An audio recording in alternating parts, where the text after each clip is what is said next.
بنیادی چیز جو ہے وہ ایک یقین ہے. عمل سے پہلے یقین کو دیکھا جائے گا کہ بھئی یقین کیا ہے آپ کا.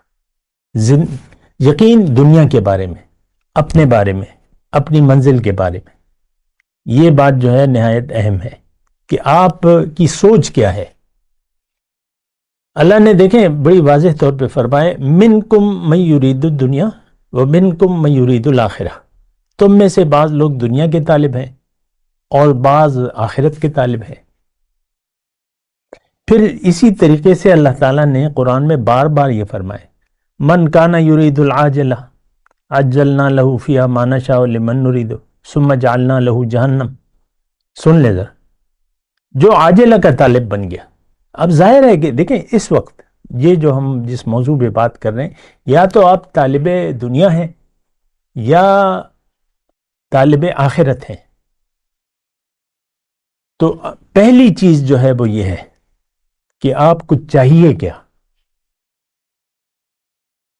باقی تو دنیا وہی ہے، اس میں کوئی فرق نہیں آئے گا. وہی کاروبار ہوگا، کریانے کی دکانیں کرتے رہیں، کپڑے کی دکانیں کرتے رہیں، ملازمت ہے آپ ملازمت کرتے رہیں، شادی ہے کر لیں، مکان بنا لیں اپنے لیے. تو کوئی زندگی تو وہی ہوگی، نیت بدل جائے گی، کوئی فرق تو نہیں آئے گا، صرف سوچ بدل جائے گی.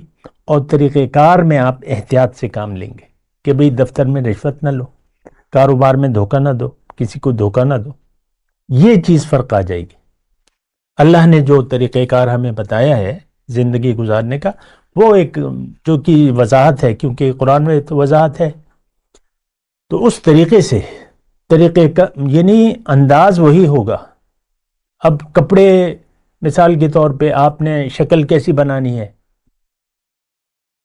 تو پھر آپ نے اس پر غور کرنا ہوگا کہ میرے رسول کا طریقہ کیا ہے، کیونکہ رسول کے طریقے کی پیروی کرنی ہے.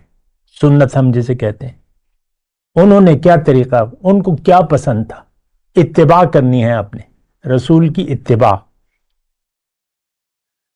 تو وہ چیزیں جو ہیں بس آپ نے وَلَكُمْ فِي رَسُولِ اللَّهِ أُسْوَةٌ حَسَنَةٌ. رسول کی زندگی اگر آپ کے لیے نمونہ نہیں ہے تو آپ مومن نہیں ہیں.